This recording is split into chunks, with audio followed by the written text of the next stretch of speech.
तो नमस्कार बच्चों, स्वागत है आप सभी का आपके अपने YouTube channel genius maths by Tomar sir में।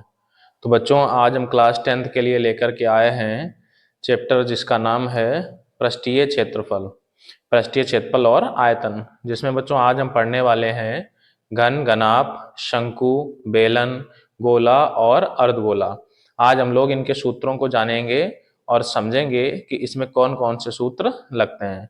तो चलिए बच्चों, बिना देरी के करते हैं वीडियो को शुरू और लेते हैं आज के सूत्र।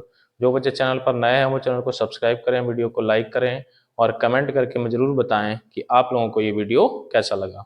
तो देखते हैं बच्चों, पहले हम लोग लेते हैं घन के बारे में।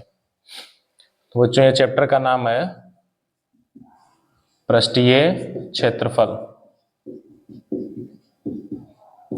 और ये हमारा बच्चों 10th का चैप्टर है, 10th गणित। तो बच्चों, इसमें हम लोग पहले पढ़ते हैं नंबर 1 घन के बारे में। घन जिसे बच्चों हम लोग कहते हैं क्यूब। घन हमारा क्या होता है बच्चों? इस टाइप की आकृति होती है। ये घन की भुजा को बच्चों हम लोग कह देते हैं ए। तो इसमें हमारा बच्चों क्या सूत्र बनता है? पहला, घन का आयतन। घन का आयतन जिसे बच्चों हम लोग कह देते हैं ए क्यूब। ए क्यूब का मतलब है बच्चों भुजा क्यूब। दूसरा हमारा बनता है घन का पृष्ठीय क्षेत्रफल। पृष्ठीय क्षेत्रफल, तो घन का पृष्ठीय क्षेत्रफल बच्चों होता है 6a², क्योंकि इसमें घन में हमारे 6 फलक होते हैं, तो इसमें क्या सूत्र बन जाता है? 6a²। तीसरा बच्चों है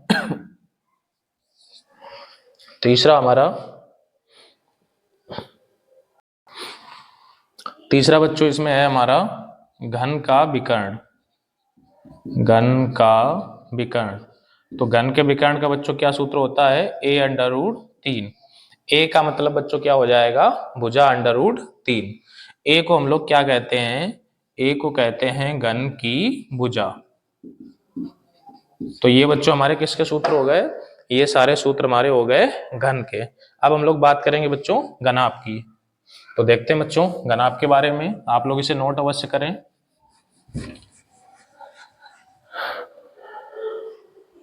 दूसरा बच्चों जो हमारा टॉपिक है वो है घनाभ, जिसे हम लोग बोलते हैं क्यूबॉइड।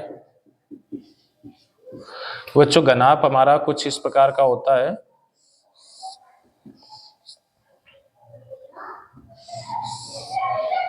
इस टाइप से मान सकते हैं बच्चों। ये घनाभ की लंबाई होती है, ये घनाभ की चौड़ाई है और इसे कह देते हैं घनाभ की ऊंचाई। तो समझेंगे बच्चों, इसमें हमारा जो पहला फार्मूला है घनाभ का आयतन। तो बच्चों घनाभ के आयतन का सूत्र क्या होता है? L/B/H, यानी इसी को हम लोग कहते हैं बच्चों लंबाई गुणे चौड़ाई गुणे ऊंचाई। दूसरा जो बच्चों हमारा सूत्र है इसमें घनाभ का विकर्ण। तो घनाभ के विकर्ण का बच्चों क्या सूत्र होता है? L² + B² + H² और √। तीसरा जो बच्चों हमारा फार्मूला है घनाभ का पृष्ठीय क्षेत्रफल। घनाभ का पृष्ठीय क्षेत्रफल, तो घनाभ के पृष्ठीय क्षेत्रफल का क्या सूत्र होता है बच्चों? इसका 2LV + BH और +HL। ये फार्मूला है 2LV + BH + HL। जहां बच्चों ये जो L है, L को हम लोग क्या कहते हैं? लंबाई। B को क्या कहते हैं? चौड़ाई। और H को क्या बोलते हैं बच्चों? ऊंचाई। तो ये बच्चों हमारे किसके सूत्र हो गए? ये सारे के सारे सूत्र हमारे घनाभ के हो गए। तो चलिए बच्चों, अब हम लोग तीसरे टॉपिक पे आते हैं। इसे आप लोग नोट करेंगे बच्चों।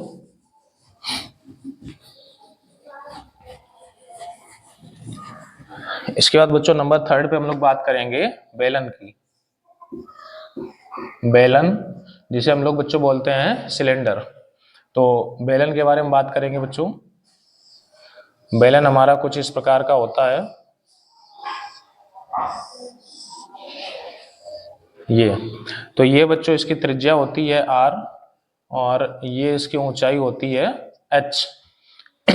तो ये बेलन की ऊंचाई h और ये बेलन की त्रिज्या r, और ये ऊपर का आधार होता है बच्चों, ये नीचे का आधार होता है, और ये साइड वाले हिस्से को हम लोग क्या कहते हैं, वक्रपृष्ठ। यानी इसका ये किनारे वाला हिस्सा है इसे हम लोग कहेंगे वक्रपृष्ठ। किनारे वाले हिस्सों में ऊपर का आधार नीचे का आधार जोड़ दो तो ये बच्चों हो जाता है संपूर्ण पृष्ठ। तो देखते हैं बच्चों इसका पहला फार्मूला, बेलन के आधार का क्षेत्रफल। तो बच्चों बेलन के आधार का क्षेत्रफल क्या होता है, pi r square. Pi r square हमारे बेलन के आधार का क्षेत्रफल है। दूसरा हम लोग लेंगे बच्चों, दूसरा बेलन का वक्रपृष्ठ, बेलन का वक्रपृष्ठ। तो बेलन के वक्रपृष्ठ का बच्चों क्या सूत्र होता है, 2 पाई आर एच। इसका हमारा फार्मूला है 2 पाई आर एच। तीसरा बच्चों हम लोग लेते हैं बेलन का संपूर्ण पृष्ठ। तो बच्चों जो बेलन का हमारा संपूर्ण पृष्ठ होता है, यानी वक्र पृष्ठ में ऊपर का आधार और नीचे का आधार भी जोड़ देते हैं, तो ये हमारा बनता है 2 पाई आर और ब्रैकेट में h प्लस आर। तो ये 3 सूत्र हो गए। चौथे सूत्र की बच्चों बात करेंगे, सूत्र नंबर 4, बेलन का आयतन। बेलन का आयतन, आयतन का बच्चों सूत्र होता है पाई आर स्क्वायर एच। कितना बच्चों, पाई आर स्क्वायर एच। एक बार फिर से याद करेंगे बच्चों, बेलन का आयतन पाई आर स्क्वायर एच, इसके आधार का क्षेत्रफल पाई आर स्क्वायर, इसी पाई आर स्क्वायर में बच्चों एच जोड़ते हैं तो क्या बन जाता है, आयतन। वक्र पृष्ठ का सूत्र मतलब ये किनारे वाला, ये हमारा होता है 2 पाई आर एच, और संपूर्ण पृष्ठ बच्चों क्या होगा, यही जो 2 पाई आर एच है इसी में प्लस आर जोड़ के और एच के पास से हम लोग क्या करते हैं, ब्रैकेट लगा देते हैं। तो चलिए बच्चों आप लोग इसे नोट करें। अब हम लोग पढ़ेंगे शंकु के बारे में।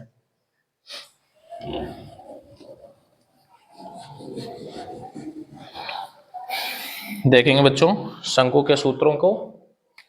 तो ये टॉपिक नंबर 4 है हमारा, शंकु, जिसे हम लोग कहते हैं कोन। शंकु हमारा कुछ इस प्रकार का होता है। ये बच्चों शंकु की ऊंचाई है जिसे हम लोग कहेंगे h, ये शंकु की त्रिज्या है और ये शंकु की तिरछी ऊंचाई है। यानी L को हम लोग बच्चों क्या कहते हैं, तिर्यक ऊंचाई। और R के बारे में आप लोगों को पता ही है, त्रिज्या है, h के बारे में पता ही है, ऊंचाई है। तो हम लोग देखते हैं बच्चों इसका पहला सूत्र, आधार का क्षेत्रफल। तो बच्चों शंकु का जो आधार है, ये नीचे वाला गोल होता है, ये होता है हमारा पाई आर स्क्वायर। दूसरा बच्चों हमारा शंकु का क्या होता है, शंकु का वक्र पृष्ठ। तो शंकु का वक्र पृष्ठ, तो जो शंकु का वक्र पृष्ठ होता है वो हमारा होता है बच्चों पाई आर एल। यानी शंकु का वक्र पृष्ठ पाई आर एल, ये जो साइड वाला हिस्सा होता है इसी को हम लोग कहते हैं शंकु का वक्र पृष्ठ। तीसरा बच्चों जो इसका सूत्र है, संपूर्ण पृष्ठ। संपूर्ण पृष्ठ, संपूर्ण पृष्ठ का सूत्र बच्चों क्या होता है, पाई आर और ब्रैकेट में एल प्लस आर। ये हमारा हो जाता है शंकु का संपूर्ण पृष्ठ। चौथा बच्चों हमारा सूत्र, शंकु का आयतन। इसका बच्चों आयतन होता है 1/3 पाई आर स्क्वायर एच। यानी बच्चों जो बेलन का आयतन होता है पाई आर स्क्वायर एच, इसी के आगे लगा देते हैं 1/3 तो बन जाता है पाई आर स्क्वायर एच। एक और बच्चों इसमें सूत्र है तिर्यक ऊंचाई। तिर्यक ऊंचाई, तिर्यक ऊंचाई एल बराबर बच्चों क्या होता है, H square plus R square और अंडर रूट। तो ये बच्चों हमारे किसके सूत्र हो गए, ये सारे के सारे सूत्र हो गए शंकु के। ठीक है, तो आप लोग इसे नोट करेंगे बच्चों, ये सारे के सारे सूत्र किसके हैं, शंकु के हैं। अब हम लोग बच्चों देखेंगे शंकु भी हो गया हमारा, बेलन भी हो गया। अब हम लोग देखेंगे बच्चों गोला, यानी गोले के बारे में बात करेंगे। गोला, ये टॉपिक नंबर बच्चों हमारा 5 है। जो बच्चों गोला होता है तो इसका पहला सूत्र हमारा गोले का आयतन। तो बच्चों गोले का आयतन कितना होता है? गोले का आयतन होता है 4/3 पाई आर क्यूब। दूसरा बच्चों सूत्र हमारा इसका पृष्ठीय क्षेत्रफल, गोले का पृष्ठीय क्षेत्रफल। बच्चों इसमें चाहे वक्र पृष्ठ बोला जाए या संपूर्ण पृष्ठ बोला जाए, इसी को हम लोग कहते हैं पृष्ठीय क्षेत्रफल। तो इसका बच्चों पृष्ठीय क्षेत्रफल क्या होता है? 4 पाई आर स्क्वायर। तो गोले में बच्चों दो ही सूत्र हैं, एक तो आयतन का है 4/3 पाई आर क्यूब, और दूसरा हमारा पृष्ठीय क्षेत्रफल का है जो कि है कितना? 4 पाई आर स्क्वायर। अब बच्चों हम लोग बात करेंगे आखिरी टॉपिक की, यानी कि अर्धगोले की। आप लोग इसे नोट करेंगे बच्चों। बात करेंगे बच्चों अर्धगोले की। नंबर 6 नंबर टॉपिक है हमारा अर्धगोला। तो अर्धगोला क्या होता है बच्चों? ये हमारा अर्धगोला है। इसका जो पहला सूत्र है हमारा, इसका आयतन। अभी आप लोगों ने देखा बच्चों गोले का आयतन कितना होता है? 4/3 पाई आर क्यूब। तो चूंकि ये हमारा आधा गोला है, तो 4 की जगह हम लोग 4 का आधा करेंगे, यानी कि 2। तो क्या सूत्र बन जाएगा? 2/3 पाई आर क्यूब। दूसरा बच्चों इसमें वक्र पृष्ठ अलग होता है गोले में, और संपूर्ण पृष्ठ अलग होता है अर्धगोले में। जबकि गोले में क्या होता है? वक्र पृष्ठ या संपूर्ण पृष्ठ एक ही होता है। तो इसका जो हमारा वक्र पृष्ठ है, वक्र पृष्ठ, इसका सूत्र बच्चों क्या होता है? पूरे गोले का 4 पाई आर स्क्वायर, तो आधे गोले का 2 पाई आर स्क्वायर। नंबर 3 बच्चों इसका संपूर्ण पृष्ठ, संपूर्ण पृष्ठ।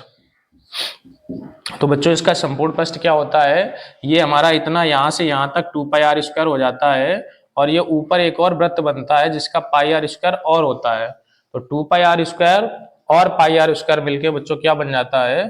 3 पाई आर स्क्वायर। तो ये बच्चों इस चैप्टर के जितने भी सूत्र थे हमारे, घन के, घनाभ के, बेलन के, शंकु के, गोले के और अर्धगोले के, तो ज्यादातर बच्चों हमने सारे सूत्र आप लोगों को ये लिखा दिए हैं। इसके अलावा इसमें और कोई सूत्र नहीं लगेगा। एक सूत्र और लग सकता है, एक हमारा होता है बच्चों चतुर्थांश। इसको हटा के बता देते हैं, आखिरी टॉपिक है। ये होता है हमारा बच्चों टॉपिक नंबर 7, जिसे हम लोग कहते हैं चतुर्थांश। चतुर्थांश बच्चों क्या होता है? जो हमारा वृत्त है, इस वृत्त को अगर 4 हिस्सों में बांट दो, तो ये जो एक हिस्सा है इसी को हम लोग कहते हैं चतुर्थांश, यानी कि वृत्त का चौथा हिस्सा। तो बच्चों क्या सूत्र होता है इसका? चतुर्थांश का क्षेत्रफल। तो बच्चों चतुर्थांश का क्षेत्रफल क्या होता है? पूरे वृत्त का क्षेत्रफल होता है पाई आर स्क्वायर, तो इसी में हम लोग 1/4 लगा देते हैं, तो पाई आर स्क्वायर बटे 4। तो ये बच्चों हमारा किसका सूत्र बन जाता है? चतुर्थांश का क्षेत्रफल। तो ये बच्चों सारे सूत्र हमने आज के वीडियो में कवर करा दिए हैं। जो भी बच्चे ये वीडियो देख रहे हैं, इन सभी सूत्रों को आप लोग लिख लें और याद कर लें। आगे के वीडियो में इसके आगे के सवाल हम कराएंगे। तो आज की क्लास में बच्चों इतना ही। जय हिंद, जय भारत।